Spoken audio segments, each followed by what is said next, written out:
بسم الله الرحمن الرحيم فإن خير الحديث كتاب الله وخير الهدي هدي محمد صلى الله عليه وسلم وشر الأمور محدثاتها وكل محدثة بدعة وكل بدعة ضلالة وكل ضلالة في النار. வார்த்தைகளில் சிறந்தது அல்லாஹ்வுடைய வார்த்தை என்றும்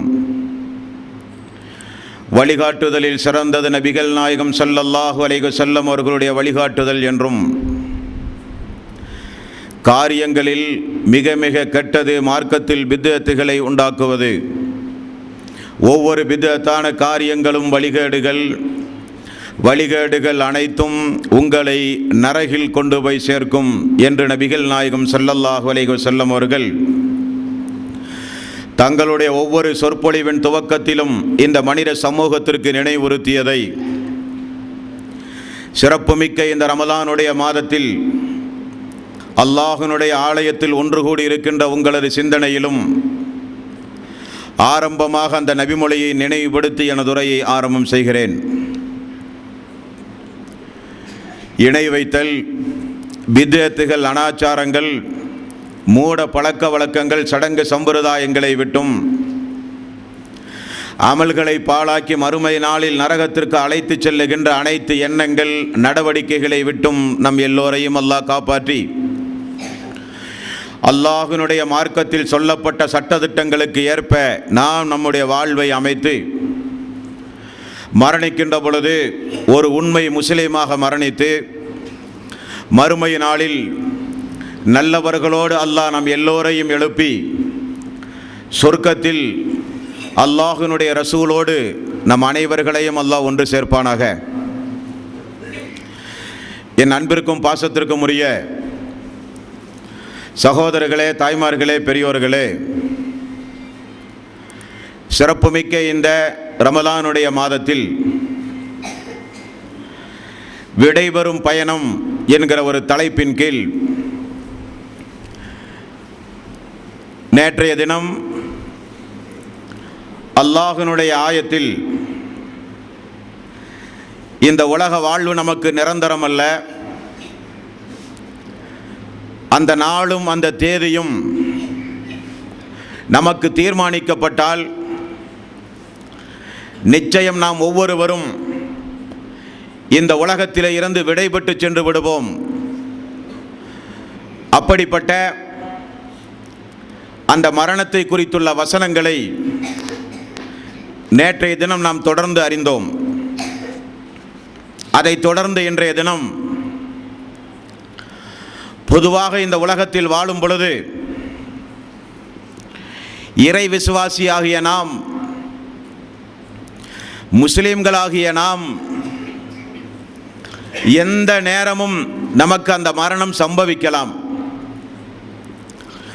அப்படி அல்லாஹ்வினுடைய அந்த நாளும் தேதியும் நேரமும் நமக்கு நிச்சயிக்கப்பட்டால் அந்த சக்கராத்துடைய நேரத்தில் நமக்கு சொர்க்கமா அல்லது நரகமா, நமக்கு மறுமை நாளில் நாம் வெற்றியாளர்களா அல்லது நஷ்டவாளிகளா என்பதை அல்லாஹு தஆலா வானவர்களின் மூலம் நமக்கு தெரிவிப்பான் என்பது இஸ்லாமியவர்களுடைய நம்பிக்கை. அந்த அடிப்படையில் எப்பொழுதும் நமக்கு மரணம் சம்பவிக்கலாம். அந்த மரணத்திற்காக வேண்டி நாம் ஒவ்வொருவரும் தயார் நிலையில் நிச்சயம் இருந்தாக வேண்டும். அதிலும் குறிப்பாக அல்லாஹு தஆலா அவனுடைய அருள்மறையாம் திருமறை குர்ஆனில்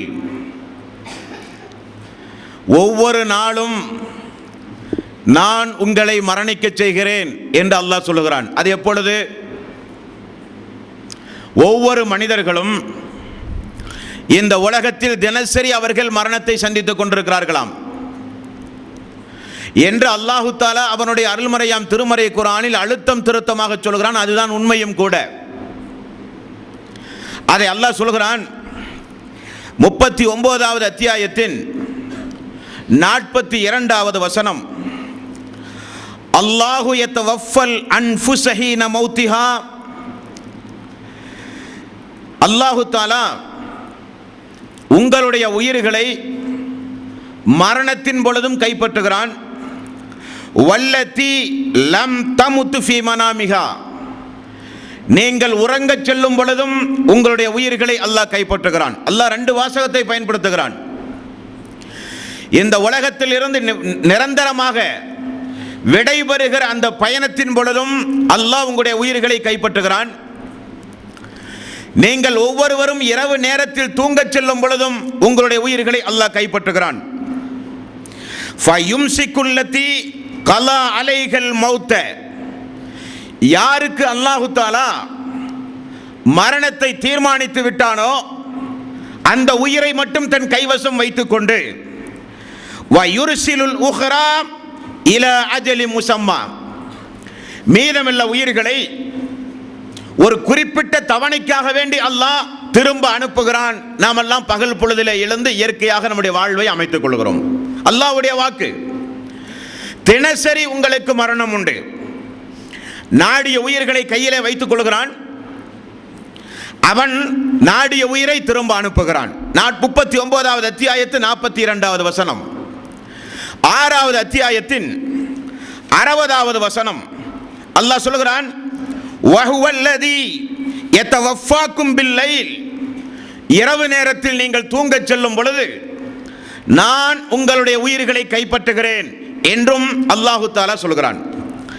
அப்படியானால் அன்பானவர்களே, இரவு நேரம் என்பது ஓய்வெடுப்பதற்காக வேண்டி நாம் தூங்கச் செல்கிற அந்த இரவு நேரம் என்பது நிச்சயம் அந்த இரவோடு நம்முடைய வாழ்வு முடிவடையலாம் என்பது அல்லாஹ்வுடைய ஒரு ஏற்பாடாக இருந்தால் யாரும் காலை பொழுதை அடையவே முடியாது.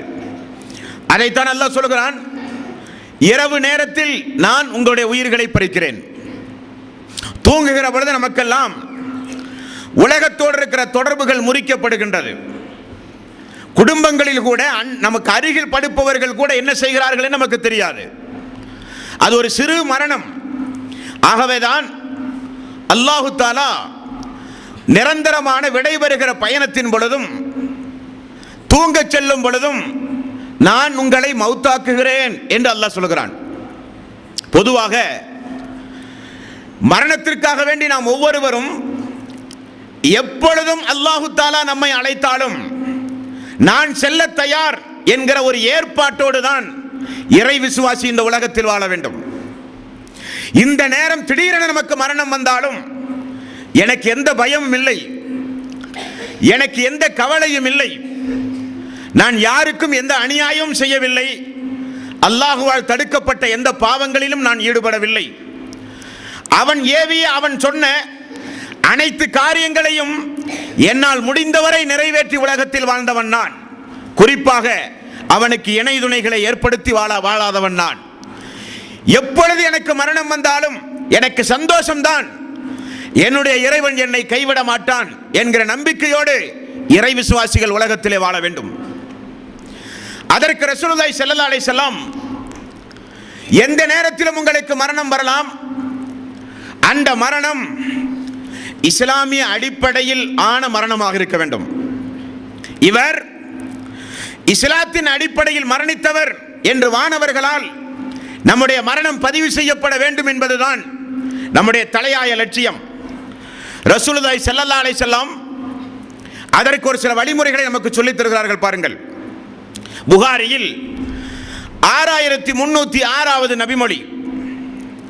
இந்த நபிமொழியில் ரசூலுல்லாஹி ஸல்லல்லாஹு அலைஹி வஸல்லம் காலையிலும் மாலையிலும் ஒரு இறை விசுவாசிக்கு ஒரு சில பிரார்த்தனைகளை ரசூலுல்லாஹி ஸல்லல்லாஹு அலைஹி வஸல்லம் கற்றுக் கொடுக்கிறார்கள்.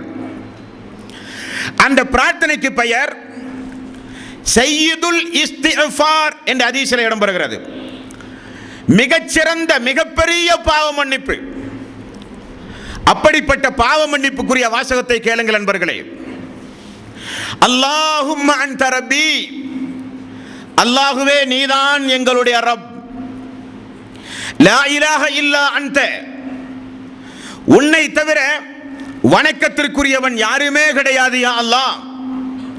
ஹலக்தனி, நீதான் எங்களை படைத்தாய். துஆவுடைய வாசகத்தை பாருங்கள். அல்லாஹும்ம அன்த ரப்பி, அல்லாஹுவே நீதான் எங்களுடைய ரப்.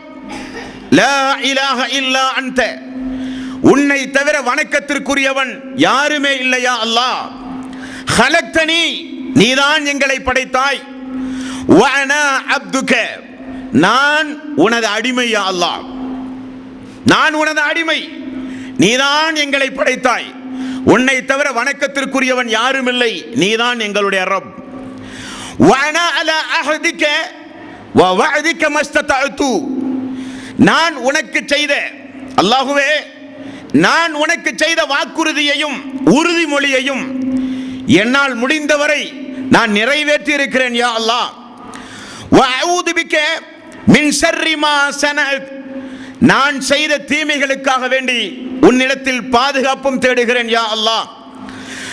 அபூலக பின்னிஅமதிக அலைய, அல்லாஹுவே இந்த உலகத்தில் நீ எனக்கு நிறைய அருள் கொடைகளை செய்திருக்கிறாய் என்று நான் ஒத்துக்கொள்கிறேன். வ அபூலக பிதன்பி, வ அபூலக பிதன்பி, நான் பாவங்கள் புரிந்திருக்கிறேன் என்பதையும் மறைக்காமல் அல்லாஹுவே உன்னிடத்தில் நான் ஒப்புக்கொள்கிறேன். ஃபஃபிர்லி, என்னுடைய பாவத்தை மன்னிப்பாயாக. ஃபஇன்னஹு லா யஃபிரு துனூப இல்லா அன்த, உன்னை தவிர வேறு யாரும் என்னுடைய பாவத்தை மன்னிக்க முடியாது. புகாரியில் 6306வது நபிமொழி. இந்த துஆவை ரசூலுல்லாஹி ஸல்லல்லாஹு அலைஹி வஸல்லம் மரணத்தோடு ஒப்பிட்டு சொல்கிறார். அதான் முக்கியமாக கவனிக்கப்பட வேண்டியது.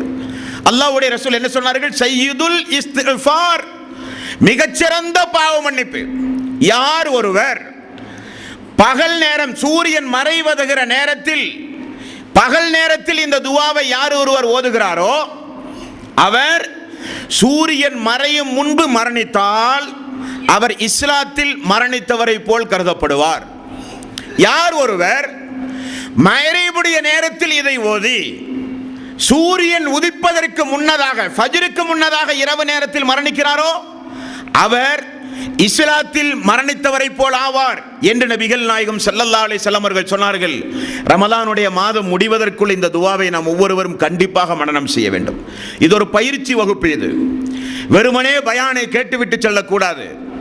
பயானில் சொல்லப்படுகிற கருத்துக்கள் நம்முடைய ஈமானுக்கு, தக்குவாவுக்கு தேவை என்று உடனடியாக தெரிந்தால் உடனே நம்முடைய வாழ்வில் அதை நடைமுறைப்படுத்த நாம் ஒவ்வொருவரும் முன்வர வேண்டும். சய்யிதுல் இஸ்திக்ஃபார், பாவ மன்னிப்பிலே சிறந்த பாவ மன்னிப்பு என்று ரசூலுல்லாஹி ஸல்லல்லாஹு அலைஹி வஸல்லம் அவர்கள் சொன்ன துஆ. காலையில் ஓதி மாலையில் மரணித்தால், இரவில் ஓதி பகலுக்குள் மரணித்தால் அவர் நம்முடைய மரணம் முஸ்லிமான மரணம் என்று ரசூலுல்லாஹி ஸல்லல்லாஹு அலைஹி வஸல்லம் அவர்கள் கூறினார்கள். இதை நம்முடைய வாழ்வில் நாம் நடைமுறைப்படுத்த வேண்டும் நண்பர்களே. இப்பொழுது பாருங்கள், அல்லாஹ்வுடைய ரசூல், அல்லாஹ் அவனுடைய அருள்மறையாம் திருமறை குர்ஆனிலும் இரவு நேரத்தில் உங்களுடைய உயிர்கள் கைப்பற்றப்படுகிறது, நாடிய உயிர்களை அல்லாஹ் கையில் வைத்துக் கொண்டு மீதமுள்ள உயிர்களை அல்லாஹ் திரும்ப தருகிறான் என்று அல்லாஹ்வுடைய வாக்கு. இந்த உலகத்தில் தினசரி இரவு நேரத்தில் உறங்குகிறவர்கள் நம்மில் பலரும் உண்டு, எல்லோரும். ஆனால் உறங்கச் செல்லும் பொழுது அல்லாஹ்வுடைய பள்ளியில் புனிதமிக்க ரமலானுடைய மாதத்தில் இந்த இடத்தில் நின்று கொண்டு பேசுகிற வார்த்தையல்ல அந்த வார்த்தை. அவ்வளவு அசிங்கமான காட்சிகளை பார்த்து கொண்டு உறங்குகிறவர்கள் உண்டு. மதுபானங்கள் அருந்துகிற நிலையில் உறங்குகிறவர்கள் உண்டு. இரவு பொழுதை வேடிக்கையாக கழித்துக் கொண்டு உறங்குகிறவர்கள் உண்டு. இப்படி உறக்கத்தில் பல வகைகள் உண்டு. ஆனால் நபிகள் நாயகம் ஸல்லல்லாஹு அலைஹி வஸல்லம் ஒரு இறை விசுவாசி உறங்க செல்லும் பொழுது கடைபிடிக்க வேண்டிய நெறிமுறைகளை அல்லாஹ்வுடைய ரசூல் ஏன் நமக்கு கற்றுத் தந்தார்கள்? அந்த இரவோடு கூட அல்லாஹ் நாடினால் உங்களுடைய முடிவு இருக்கலாம். ஆகவே நீங்கள் உறங்க செல்லும் பொழுது செய்ய வேண்டிய ஒரு சில கடமைகள் உண்டு, சுன்னத்துகள் உண்டு. அது என்ன? நபிகள் நாயகம் ஸல்லல்லாஹு அலைஹி வஸல்லம் அவர்கள் கூறினார்கள், நீங்கள் ஒவ்வொருவரும் உறங்க செல்லும் பொழுது ஒது செய்யுங்கள், தொழுகைக்கு ஒது செய்வதை போல. காரணம், அந்த உறக்கத்தோடு நம்முடைய உயிர்கள் கைப்பற்றப்பட்டால் அது ஒரு சாந்தி சமாதானமான மரணமாக, அல்லாஹ்வினுடைய அருளுக்குரிய மரணமாக அந்த மரணம் அமைய வேண்டும் என்பதற்கு ரசூலுல்லாஹி ஸல்லல்லாஹு அலைஹி வஸல்லம் அவர்கள் சொன்னார்கள். புகாரியில் 6320வது நபிமொழி. ரசூலுல்லாஹி ஸல்லல்லாஹு அலைஹி வஸல்லம் அவர்கள் சொல்கிறார்கள், கேளுங்கள் நண்பர்களே, உறங்கச் செல்லும் பொழுது உங்களுடைய விரிப்பை நீங்கள் நன்றாக சுத்தம் செய்து கொள்ளுங்கள். தொழுகைக்காக வேண்டி ஒது செய்வதை போல நீங்கள் ஒது செய்யுங்கள். ஒது செய்துவிட்டு ரசூலுல்லாஹி ஸல்லல்லாஹு அலைஹி வஸல்லம் ஒரு 2, 3, 4 துஆக்களை உறங்கச் செல்கிற அன்பர்களுக்கு அல்லாஹ்வுடைய ரசூல் கற்றுக் கொடுக்கிறார்கள். அதில் மரணம் குறித்துள்ள ஒரு எச்சரிக்கை, அதை ஓதி அந்த இரவில் மரணித்தால் நமக்கு கிடைக்கக்கூடிய வெற்றி பரிசுகள். ரசூலுல்லாஹி ஸல்லல்லாஹு அலைஹி வஸல்லம் வாசகத்தை கேளுங்கள். பிஸ்மிக ரப்பி, அல்லாஹுவே உன்னுடைய பெயரால், வலஅத்து ஜன்பி, நான் எனது முதுகை இதோ நான் படுக்கை அறையில் சாய்க்கிறேன் யா அல்லாஹ். வபிக அர்ஃபஉஹு இன் அம்சக்த நஃப்ஸி ஃபர்ஹம்ஹா, நீ நாடினால் நான் எழுந்திருப்பேன் யா அல்லாஹ். நான் எழுந்திருக்காமல் எனது உயிரை நீ கைப்பற்றினால் அதை உன்னுடைய கருணை பொருந்தியவர்களுடைய வரிசையில் நீ சேர்ப்பாயாக யா அல்லாஹ். எவ்வளவு அருமையான வசனம் பாருங்கள். தூங்க செல்லும் பொழுது உடனே போய் ஓடிச்சாடி தூங்காமல் நாம் செல்லு வருகிற ஒரு மரணத்தை நோக்கி செல்லுகிறோம். படுக்கை அறை என்பது ஒரு மரணம். நம்முடைய வாழ்வில் இதை ஓதி உறங்குகிறோம் அன்பர்களே. நபிகள் நாயகம் ஸல்லல்லாஹு அலைஹி வஸல்லம் அவர்களை அல்லாஹ் ஏன் அனுப்பினான்? மீலாது விழா கொண்டாடுவதற்கா? இரவு நேரங்களில் ராத்தீப்புகள் திக்ர்களில் அவரை புகழ்வதற்கா? லக்கத் கான லக்கும் ஃபீ ரசூலில்லாஹி உஸ்வத்துன் ஹஸனா, இந்த நபியிடத்தில் உங்களுக்கு அழகான முன்மாதிரிகள் உண்டு. அல்லாஹ் சொல்கிறான். நாம் உண்ணும் பொழுது உடனே எடுத்து உண்ண முடியாது. நமக்கு ஒரு தூதர் உண்டு. அந்த தூதர் நம்மை எப்படி உண்ண சொல்கிறாரோ அப்படித்தான் உண்ண முடியும். மலையளம் கழிக்கும் பொழுது உடனே கதவை திறந்து உள்ளே செல்ல முடியாது. அங்கே நின்று அல்லாஹ்வுடைய ரசூல் என்ன சொன்னார்கள் யோசித்து சொன்னதை கேட்டு அதன்படி நடக்க ரசூலுல்லாஹி ஸல்லல்லாஹு அலைஹி வஸல்லம் கூறினார்கள். அந்த அடிப்படையில் நீங்கள் ஒரு மரணத்திற்கு தயாராகி செல்கிறீர்கள் தூங்குகிற பொழுது, அது உங்களுக்கு இறுதி நேரமாக கூட அமையலாம். ஆகவேதான் நபிகள் நாயகம் ஸல்லல்லாஹு அலைஹி வஸல்லம், நீங்கள் ஒருவர் உறங்கச் செல்லும் பொழுது ஒது செய்யுங்கள், ஒது செய்து விட்டு வலதுபுறமாக படுங்கள், படுத்துக்கொண்டு அல்லாஹ்விடத்திலே ஓத வேண்டிய துஆ ரசூலுல்லாஹி ஸல்லல்லாஹு அலைஹி வஸல்லம் கற்றுத் தந்தார்கள். புகாரியில் 6311வது நபிமொழி ரசூலுல்லாஹி ஸல்லல்லாஹு அலைஹி வஸல்லம் அவர்கள் சொல்கிறார். எவ்வளவு அற்புதமான வாசகம் பாருங்கள். அல்லாஹும்ம அஸ்லம்து வஜ்ஹி இலைக், இறைவா உனக்கு நான் முற்றிலும் கீழ்ப்படிந்து விட்டேன் யா அல்லாஹ். என்ன நடக்க போகிறது? தூங்கச் செல்கிறோம். தூங்கச் செல்லும் பொழுது அல்லாஹ்வுடைய ரசூல் கற்றுத் தருகிற வார்த்தை அல்லாஹும்ம அஸ்லம்து வஜ்ஹி இலைக், அல்லாஹ் உனக்கு எதிரானவன் நான் அல்ல, என்னுடைய உள்ளம் உனக்கு அடிபணிந்த உள்ளம், என்னுடைய பகல் முழுக்க உள்ள என்னுடைய வாழ்வு உனக்கு கட்டுப்பட்ட வாழ்வு.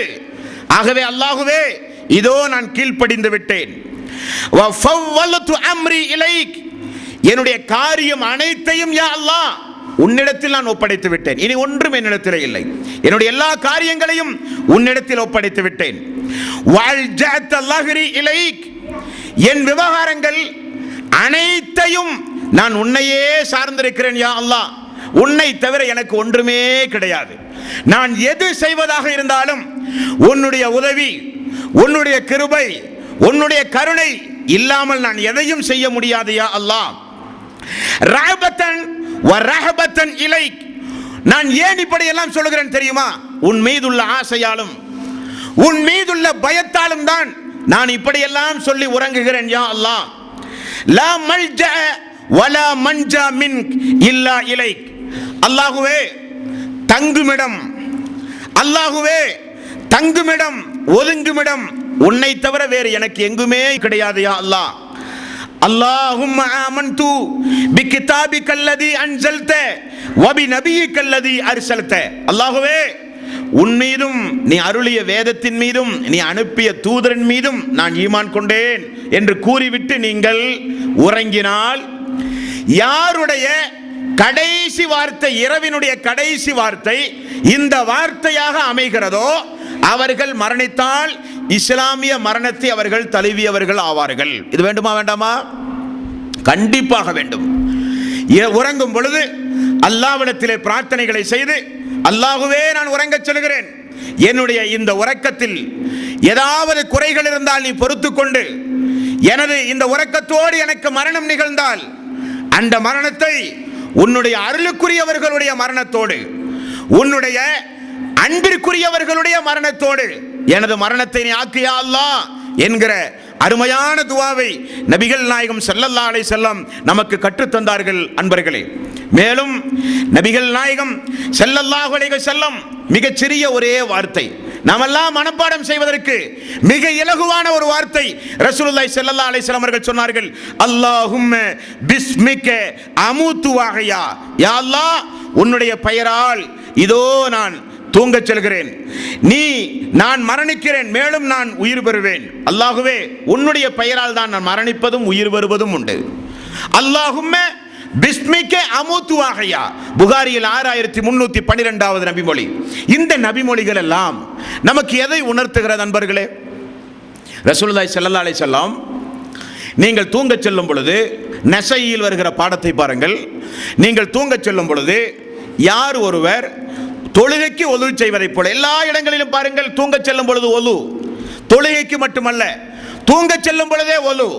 யார் ஒருவர் ஒது செய்து சுப்ஹானல்லாஹ் 33 முறை, அல்ஹம்துலில்லாஹ் 33 முறை, அல்லாஹு அக்பர் 33 முறை என்ற ஒரு நபிமொழியும், 34 முறை என்ற ஒரு நபிமொழியும், 2 நபிமொழிகள் உண்டு. இதை சொல்லி சூரத்துல் பக்ராவுடைய கடைசி 2 வசனம் 284, 285, 286 இந்த கடைசி வசனங்களை யார் ஒருவர் இரவு நேரங்களில் தூங்குவதற்கு முன்னதாக ஓதி தூங்குகிறார்களோ அது அந்த இரவில் அவருக்கு போதுமானது. அவர் இரவு முழுக்க நின்று வணங்கியவரை போல் ஆவார்கள். ரசூலுல்லாஹி ஸல்லல்லாஹு அலைஹி வஸல்லம் அவர்கள் சொன்னார்கள். இப்படிப்பட்ட ஒரு இறை நினைவோடு இரவில் உறங்கச் செல்கிறவர்கள் நம்மில் எத்தனை பேர்கள் அன்பர்களே? ஏன் அல்லாஹ்வுடைய ரசூல் இவ்வளவு பெரிய ஒரு ஏற்பாட்டோடு தொழுகைக்கு செல்கிற பொழுது ரசூலுல்லாஹி ஸல்லல்லாஹு அலைஹி வஸல்லம் எவ்வளவு ஒழுக்கங்களை கற்றுக் கொடுத்தார்களோ, ஒரு இபாதத்தை செய்ய சொல்லும் பொழுது எப்படிப்பட்ட நெறிமுறைகளை ரசூலுல்லாஹி ஸல்லல்லாஹு அலைஹி வஸல்லம் நமக்கு கற்றுத் தந்தார்களோ, அதே போன்றதொரு ஒழுக்க நெறிமுறைகளை அல்லாஹ்வுடைய ரசூல் நமக்கு கற்றுத் தருகிறார்கள். தூங்கச் செல்லும் பொழுது ஒது செய்யுங்கள், தஸ்பீகள் ஓதுங்கள், ஓத வேண்டிய குர்ஆனுடைய வசனங்களை ஓதுங்கள். இன்னும் சொல்ல வேண்டுமானால் குல் அஊது பிரப்பில் ஃபலக், குல் அஊது பிரப்பின் நாஸ், குல் ஹுவல்லாஹு அஹத். இஸ்லாமிய மார்க்கத்தில் ஓதி உடம்பில் தடவுவதற்கு எங்குமே அனுமதி இல்லை அன்பர்களே. ஓதுவதற்கு, திக்ரை செய்வதற்கு நிறைய அனுமதிகள் குர்ஆனுடைய வசனங்களிலும் ஹதீஸ்களிலும் உண்டு. ஆனால் ஒன்றில் ஓதி அதை உடம்பில் தடவுவதற்கு என்று எங்கும் அனுமதி கிடையாது. அது தூக்கத்தில் மட்டும்தான். நீங்கள் தூங்கச் செல்லும் பொழுது குல் அஊது பிரப்பில் ஃபலக், குல் அஊது பிரப்பின் நாஸ், குல் ஹுவல்லாஹு அஹத் ஓதி உடம்பு முழுக்க தடவி நீங்கள் உறங்கச் செல்லுங்கள். எவ்வளவு வழிமுறைகளை ரசூலுல்லாஹி ஸல்லல்லாஹு அலைஹி வஸல்லம் நமக்கு கற்றுத் தருகிறார்கள். குர்ஆனுடைய 3 அத்தியாயம், சூரத்துல் பக்ராவுடைய கடைசி 2 வசனம், சுப்ஹானல்லாஹ், அல்ஹம்துலில்லாஹ், அல்லாஹ் அக்பர் போன்ற திக்ருகள், மேற்கண்ட நபிமொழிகளில் இடம்பெறுகிற துஆக்கள், இவைகள் எல்லாம் ஓதி நாம் உறங்குகிறோம். அந்த உறக்கம் நமக்கு இறுதி உறக்கமாக இருந்தால், அதே நேரத்தில் நம்முடைய உயிர் கைப்பற்றப்பட்டால், நிச்சயம் அல்லாஹு தஆலா, நபிகள் நாயகம் ஸல்லல்லாஹு அலைஹி வஸல்லம் அவர்கள் சொன்னார்கள், இதை ஓதுகிற பொழுது இறை நம்பிக்கையோடு பாவங்கள் மன்னிக்கப்படும், அல்லாஹ் என்னை கைவிட மாட்டான் என்கிற உறுதிபட உங்களுடைய உள்ளத்தில் ஆழ பதித்த இதை நீங்கள் ஓதி மரணித்தால் இப்படி உங்களுக்கு நற்கூலி என்றார்கள். இதை நாம் நம்முடைய வாழ்வில் நிச்சயம் கடைபிடிக்க வேண்டும் என்பர்களே. மேலும் ரசூலுல்லாஹி ஸல்லல்லாஹு அலைஹி வஸல்லம் அவர்கள் கூறினார்கள், யார் ஒருவர் உறக்கத்திலே இருந்து எழுந்தால் அல்லாஹ் என்ன சொல்கிறான்? நாடிய உயிரை கையிலே வைத்துக் கொள்கிறான், அவன் நாடிய உயிரை திரும்ப கொடுக்கிறான். திரும்ப அல்லாஹ் தஆலா பகல் பொழுதில் முழிக்கிறோம், நமக்கு உயிர் வந்து விட்டது, அந்த ரப்புக்கு மீண்டும் ஒரு நன்றி செலுத்துங்கள் என்றார்கள் ரசூலுல்லாஹி ஸல்லல்லாஹு அலைஹி வஸல்லம். புகாரியில் 6312வது நபிமொழி, அல்ஹம்துலில்லாஹில்லதி அஹ்யானா பஅதமா அமாத்தனா வ இலைஹின் நுஷூர். தூக்கத்தின் பொழுது எங்களை மரணிக்க வைத்த அந்த அல்லாஹு தஆலா, தூக்கத்தின் பொழுது எங்களுடைய உயிர்களை கைப்பற்றி அல்லாஹ் திரும்ப எங்களுக்கு அந்த உயிரை தந்தானே, அவனுக்கே எல்லா புகழும். நாமெல்லாம் அல்லாஹ்விடமே திரும்ப செல்கிறோம். தூங்கிய விழித்தவுடன் அல்லாஹ்வுக்கு செய்ய வேண்டிய துவா, அல்லாஹுவை பாராட்ட வேண்டிய ஒரு பிரார்த்தனை ரசூலுல்லாஹி ஸல்லல்லாஹு அலைஹி வஸல்லம் நமக்கு கற்றுத்தந்தார்கள் நண்பர்களே. இவைகளெல்லாம் எதை நமக்கு உணர்த்துகிறது? தூங்குகிற பொழுது நமக்கு அந்த மரணம் சம்பவித்தால் தூங்குகிற அந்த நேரமே நமக்கு ஒரு விடைபெறும் பயணமாக அது அமைந்திருந்தால், நிறைய பேரை பார்க்கிறோம், நல்லத்தான் இருந்தாருங்க, தூங்குகிற பொழுது நல்லத்தான் இருந்தார், காலையில் கூப்பிட்டா அவர் எந்திரிக்க மாட்டேங்கிறாருங்க நம்பாங்க. பார்க்குறோமா இல்லையா? எந்த நேரம், எந்த வடிவத்தில், எந்த ரூபத்தில் அந்த மரணம் வரும் என்று யாராலும் சொல்ல முடியாத அன்பர்களே. அதற்குரிய தயார் நிலையில் நாம் ஒவ்வொருவரும் இருக்க வேண்டும். இனி நபிகள் நாயகம் ஸல்லல்லாஹு அலைஹி வஸல்லம் அவர்கள் கூறினார்கள், ஒரு இறை விசுவாசியை பொறுத்தவரையில் அவர் மரணத்திற்கு எப்பொழுதும் தயாரான நிலையில் இருக்க வேண்டும். மரணப்படுக்கை என்பது ஒரு இறை விசுவாசிக்கு அது ஒரு மலர் படுக்கை என்பார்கள். அந்த அளவுக்கு சந்தோஷமானது இறை விசுவாசிக்கு. காரணம், நபிகள் நாயகம் ஸல்லல்லாஹு அலைஹி வஸல்லம் அவர்கள் கூறுகிற ஒரு செய்தி, புகாரியில் 6507வது நபிமொழி. அல்லாஹ்வுடைய ரசூல் ஒரு நாள் அவர்களுடைய மனைவிமார்களோடு அமர்ந்திருக்கும் பொழுது இந்த செய்தியை சொல்லுகிறார்கள், கேளுங்கள். யார் ஒருவர் அல்லாஹுவை தரிசிக்க வேண்டும் என்று விரும்புகிறாரோ அவரை அல்லாஹுவும் பார்க்க விரும்புகிறான். யார் ஒருவர் அல்லாஹுவை தரிசிக்க வேண்டும் என்பதில் வெறுப்பு தெரிவிக்கிறாரோ அவரை பார்க்க அல்லாஹும் இருக்கிறான். உடனே ரசூலுல்லாஹி ஸல்லல்லாஹு அலைஹி வஸல்லம் மனைவிகளில் ஒருவர் இழந்து கேட்டார்கள், யா ரசூலல்லாஹ், நாங்கள் மரணத்தை வெறுக்கிறோமே, அப்படியானால் அல்லாஹ் எங்களை வெறுக்கிறானா பார்க்க? உடனே ரசூலுல்லாஹி ஸல்லல்லாஹு அலைஹி வஸல்லம் சொன்னார்கள், அதுவல்ல அதற்கு அர்த்தம். ஒரு இறை விசுவாசிக்கு மரணம் வரும் பொழுது, ஒரு இறை விசுவாசிக்கு மரணம் வரும் பொழுது அந்த இறை விசுவாசிக்கு வானத்திலே இருந்து ஒரு அசரீரி வருமாம். அது சக்கராத்துடைய அந்த வேலை குறித்து வரும்பொழுது நாம் விரிவாக பார்ப்போம் அன்பர்களே.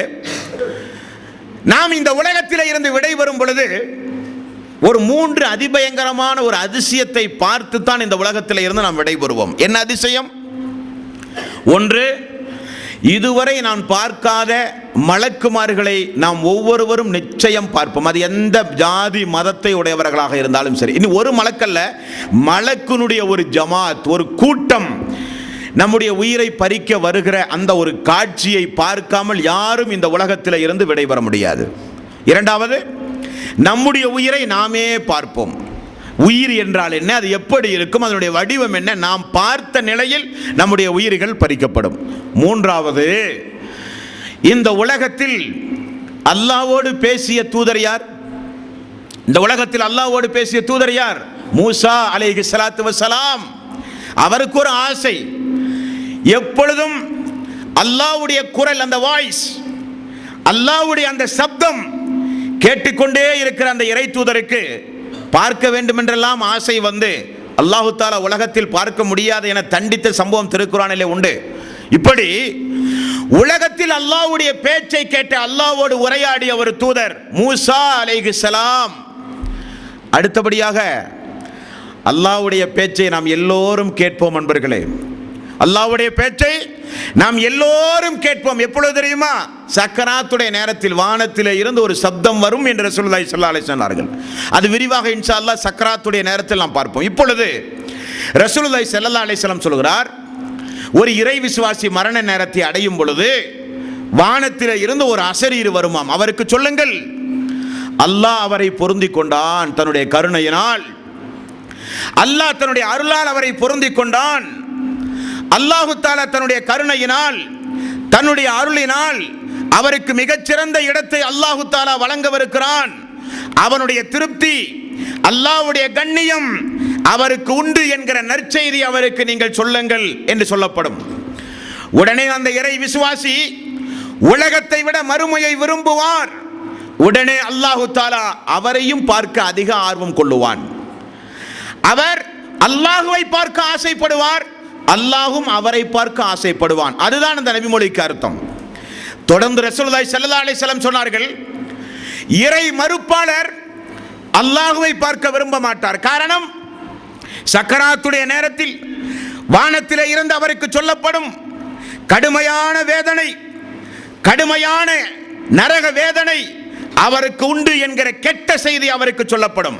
உடனே அவர் பயந்து அந்த மறுமையை சந்திக்க வெறுப்பார், அல்லாஹுவை சந்திக்க வெறுப்பார், அல்லாஹ் அவரையும் சந்திக்க வெறுக்கிறான். இதுதான் ஒரு இறை விசுவாசியை குறித்து ரசூலுல்லாஹி ஸல்லல்லாஹு அலைஹி வஸல்லம் கூறிய நபிமொழி அன்பர்களே. ஆக இறை விசுவாசிக்கு மரண நேரத்தில் எந்த பயமும் வேண்டாம். ஒரு இறை விசுவாசிக்கு மரண நேரம் என்பது ஒரு சந்தோஷம் தான் என்று ரசூலுல்லாஹி ஸல்லல்லாஹு அலைஹி வஸல்லம் கூறினார்கள். இனி ஒரு நபிமொழியை பாருங்கள். புகாரியில் 6502வது நபிமொழி. ரசூலுல்லாஹி ஸல்லல்லாஹு அலைஹி வஸல்லம் அவர்கள் கூறுகிறார்கள், எவர் என்னுடைய நேசனை பகைத்துக் கொள்கிறார்களோ அவர்களோடு நான் போர் செய்வேன் என்றான். அல்லாஹ் சொல்கிறான், யார் என்னுடைய நேசனை பகைத்துக் கொள்கிறானோ, என்னுடைய இறை விசுவாசியை, என்னுடைய கருணைக்கு உரியவர்களை யார் உலகத்தில் பகைக்கிறார்களோ அவர்களோடு நான் போர் பிரகடனம் செய்வேன் அல்லாஹ் அறிவிக்கிறான். மேலும் என்னுடைய இறை விசுவாசி கடமையான இபாதத்துகளின் மூலம் என்னை நெருங்குகிறார். உபரியான நிறைய வணக்க வழிபாடுகளின் மூலம் மென்மேலும் அவர் என்னை நெருங்க முயற்சி செய்கிறார். அவர் என்னை நெருங்கினால் அவர் பார்க்கும் பார்வையாக நான் மாறிவிடுகிறேன். அவர் பிடிக்கும் கையாக நான் மாறிவிடுகிறேன். அவர் நடக்கும் காலாக நான் மாறிவிடுகிறேன். மேலும் அந்த இறை விசுவாசி என்னிடத்தில் எதையாவது வேண்டினால் உடனே நான் கொடுப்பேன். அவர் பாதுகாப்பு தேடினால் நான் அவருக்கு பாதுகாப்பு அளிப்பேன். மேலும் அந்த இறை விசுவாசியுடைய உயிரை நான் கைப்பற்றும் பொழுது, அதுதான் தலைப்புக்குரிய விஷயம், அந்த இறை விசுவாசியுடைய உயிரை நான் கைப்பற்றும் பொழுது நான் தயக்கம் காட்டுகிறேன். வேறு எதற்கும் நான் தயக்கம் காட்டுபவன் அல்ல. அல்லாஹ்வுடைய வார்த்தையை பாருங்கள். அல்லாஹ்வுடைய வார்த்தை, அல்லாஹ் தயக்கம் காட்டுகிற ஒரு காரியம் இந்த உலகத்தில் உண்டு என்றால் இறை விசுவாசியுடைய உயிர்களை கைப்பற்றும் பொழுது அல்லாஹ் தயக்கம் காட்டுவதை தவிர வேறு எதற்கும் அல்லாஹு தஆலா தயக்கம் காட்டுவதே இல்லையாம். அந்த அளவுக்கு இறை விசுவாசி அல்லாஹ் நேசிக்கிறான். காரணம், அந்த இறை விசுவாசி உலகத்தில் வாழ வேண்டும், அதிகம் அதிகம் துஆ செய்ய வேண்டும். மூமின்களுடைய பண்பாக கூட ரசூலுல்லாஹி ஸல்லல்லாஹு அலைஹி வஸல்லம் அவர்கள் கூறினார்கள், இறை விசுவாசியை பொறுத்தவரையில் அதிக ஆயலோடு வாழ முயற்சி செய்ய வேண்டும், அல்லாஹ்விடத்திலே பிரார்த்தனை செய்ய வேண்டும். காரணம் என்ன? செய்து போன பாவங்களுக்கு பிரார்த்தனை செய்ய அவகாசம் வேண்டும். சொர்க்கத்தில் ஜன்னத்துல் ஃபிர்தௌஸ் என்கிற உயர் அந்தஸ்தை அடைகிற இபாதத்துகளை செய்வதற்கு, அல்லாஹ்விடத்தில் பிரார்த்தனை செய்வதற்கு துனியாவில் நமக்கு அவகாசம் வேண்டும். அந்த அவகாசத்தை அல்லாஹ் தஆலா சொல்கிறான், ஒரு இறை விசுவாசி யாராக இருந்தாலும் மரணித்து தான் ஆக வேண்டுமா இல்லையா? தூதர்களுக்கு கூட மரணம் உண்டுமா இல்லையா?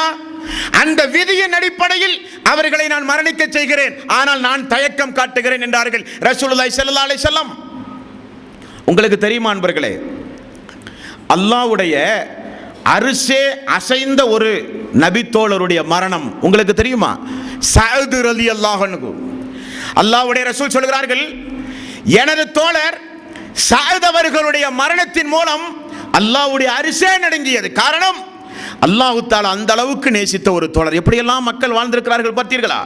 ஆகவேதான் நபிகள் நாயகம் ஸல்லல்லாஹு அலைஹி வஸல்லம் சொன்னார்கள், மரணத்தை நீங்கள் எதிர்பார்த்து கொண்டு தயார் நிலையில் இருங்கள், பயப்பட வேண்டிய அவசியம் அல்ல. நீங்கள் இறை விசுவாசிகள், நீங்கள் முத்தகீன்கள், நீங்கள் மூமின்கள், நீங்கள் முஸ்லிம்கள், பயப்பட வேண்டிய அவசியம் அல்ல. காரணம், அவன்தான் உங்களை அழைக்கிறான். எவன் உயிரை தந்தானோ, எவன் உலகத்தில் வாழ்கிற வாய்ப்பையும் அவகாசத்தையும் உங்களுக்கு வழங்கினானோ, அந்த வாய்ப்பை நல்ல நிலையில் பயன்படுத்தியவர்கள் நீங்கள். உங்களுக்கு பயம் வேண்டாம். அல்லாஹ் சொல்கிறான், உங்களுடைய உயிரை கைப்பற்றும் பொழுது நானே தயங்குகிறேன். இவருடைய உயிரை இப்பொழுது கைப்பற்ற வேண்டுமா? கொஞ்ச காலம் வாழ்ந்தால் போதாதா? நிரந்தரமான வாழ்வு இவருக்கு இல்லையா என்று அல்லாஹ் தயக்கம் காட்டுகிறான், இறை விசுவாசியுடைய உயிர்களை கைப்பற்றும் பொழுது என்று நபிகள் நாயகம் ஸல்லல்லாஹு அலைஹி வஸல்லம் அவர்கள் சொன்ன செய்தி புகாரியில் 6507, 6502வது நபிமொழி. ரெண்டு நபிமொழிகள் நமக்கு எதை உணர்த்துகிறது? இறை விசுவாசியோடு அல்லாஹ் வைத்திருக்கக்கூடிய தொடர்பு. இறை விசுவாசி அல்லாஹ்வை பார்க்க வேண்டும் என்றால் எதையும் அதற்காக வேண்டி தியாகம் செய்ய அவர் தயாராக இருப்பார். காரணம், நமக்கு அல்லாஹ் வேண்டும். ஃபஅலம் அன்னஹு லா இலாஹ இல்லல்லாஹ், வணக்கத்திற்கு தகுதியானவன் அல்லாஹ் ஒருவனை தவிர யாருமில்லை என்பதை படியுங்கள் என்று ரசூலுல்லாஹி ஸல்லல்லாஹு அலைஹி வஸல்லம் அவர்கள் கூறினார்களே, அந்த அல்லாஹ்வுக்காக வேண்டியே நம்முடைய வாழ்வை அர்ப்பணித்தவர்கள் நாம். நம்முடைய இபாதத்துகள் அவனுக்காக வேண்டி செய்தவர்கள் நாம். நம்முடைய எல்லா காரியங்களையும் அல்லாஹ்வுடைய ரசூல் என்ன சொன்னாரோ அதன்படி வாழ்க்கையை அமைத்துக் கொண்டவர்கள் நாம். நமக்கு எந்த பயமும் வேண்டாம். எப்பொழுது அல்லாஹ் அழைத்தாலும் நான் தயார். இனி நான் தயார் இல்லை என்றாலும் தப்பிக்க முடியுமா? அதுவும் முடியாது. எங்கும் ஓடி ஒளிய முடியாது, எங்கும் பூட்டி உள்ளறையில் அமர முடியாது, எங்கும் நாம் அந்த மரணத்தில் இருந்து தப்பிக்க எந்த முயற்சி மேற்கொண்டாலும் பலனளிக்காது. அதைத்தான் நேற்றைய தினம் பார்த்தோம். ஆக இறை விசுவாசிக்கு நபிகள் நாயகம் ஸல்லல்லாஹு அலைஹி வஸல்லம் அவர்கள் சொன்ன இரண்டாவது வழிமுறை, உங்களுக்கு பயம் வேண்டாம். முதலாவது, தூங்க செல்லும் பொழுது மரணம் வரலாம், சொன்ன ஒழுங்குமுறைகளை நீங்கள் பின்பற்றுங்கள். அது உங்களுக்கு ஒரு மரணமாக கூட அமையலாம். அந்த துவாக்களை ஓதி நம்முடைய வாழ்வில் அந்த தூக்கத்தில் பேணுகிற அன்பர்களாக நாம் மாற வேண்டும்.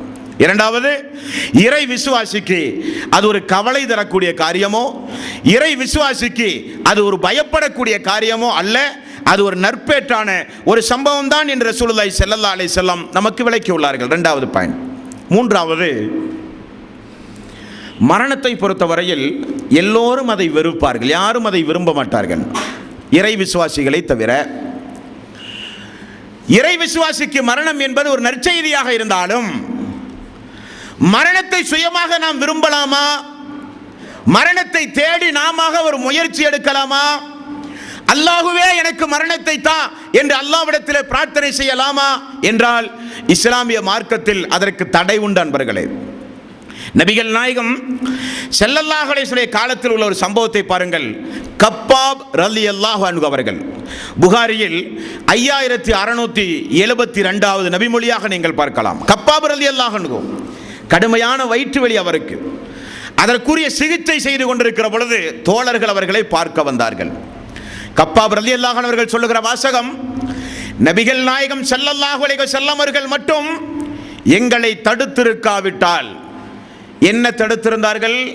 யா அல்லாஹ் எனக்கு மரணத்தை தா, யா அல்லாஹ் எனக்கு மௌத்தை தா என்று மரணத்தை விரும்பாதே, மரணத்தை விரும்பி அல்லாஹ்விடத்தில் பிரார்த்தனை செய்யாதே என்று ரசூலுல்லாஹி ஸல்லல்லாஹு அலைஹி வஸல்லம் தடுத்திருக்காவிட்டால் நான் மரணத்தை அல்லாஹ்விடத்தில் கேட்டிருப்பேன் என்று நோய்வாய்ப்பட்டிருக்கின்ற கப்பாப் ரலியல்லாஹு அன்ஹு அவர்கள் சொன்ன ஒரு சம்பவம் புகாரியிலே நீங்கள் பார்க்கலாம்.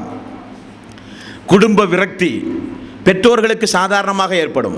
பிள்ளைகளின் மூலம் கஷ்டங்களும் துன்பங்களும் அடைகிற பொழுது இப்படி வாழ்வதற்கு பதிலாக சாகலாமே என்பார்கள். உண்டுமா இல்லையா? கஷ்டங்கள் வரும் பொழுது, துன்பங்கள் வரும் பொழுது எதையாவது குடித்து செத்து விடலாமா என்பார்கள். ஏதாவது ஒரு பொருளாதார ரீதியான நெருக்கடிகள் வரும் பொழுது, உடல் ரீதியான தீராத ஒரு நோய் வரும் பொழுதெல்லாம் அந்த மரணத்தை நினைத்து பார்த்து இப்படியெல்லாம் வாழ்வதற்கு பதிலாக அல்லாஹ்வே எனக்கு மரணத்தை தா என்று யாரும் கேட்காதீர்கள். அதற்கு அனுமதி இல்லை மார்க்கத்தில். நபிகள் நாயகம் ஸல்லல்லாஹு அலைஹி வஸல்லம் அப்படி உங்களுக்கு வேண்டும் என்றால் எப்படிப்பட்ட வாசகத்தை பயன்படுத்தி கேட்க வேண்டும் என்கிற வழிமுறையையும் ரசூலுல்லாஹி ஸல்லல்லாஹு அலைஹி வஸல்லம் நமக்கு கற்றுத்தந்தார்கள்.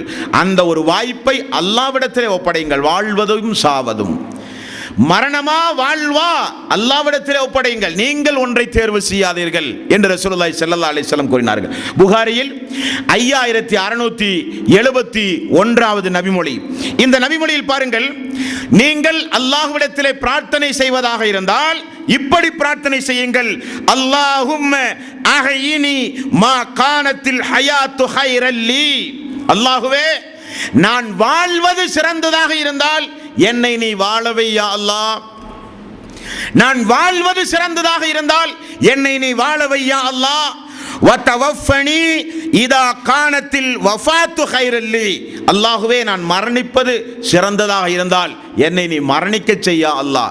ரெண்டை கேட்கிற உரிமை மட்டும்தான் நமக்கு உண்டு. நாம மரணத்தை தா யா அல்லாஹ் என்று கேட்டு உடனே அந்த மரணம் வந்தால், இப்படி வைத்துக் கொள்ளுங்கள், அந்த மரணம் வந்தால் மறுமை நாளில் போய் நின்று கொண்டு பார்க்கிற பொழுது நன்மை குறைவும் தீமை அதிகமாகவும் இருந்தால் இன்னும் கொஞ்ச நாள் உலகத்தில் வாழ்ந்திருக்கலாமே, நிறைய இபாதத்துகளை செய்திருக்கலாமே, நிறைய கடமையான அல்லாஹ்வுக்கு பிடித்த காரியங்களை செய்திருக்கலாமே என்று மறுமை நாளில் கை சேதப்பட்டு எந்த பலனும் இல்லை.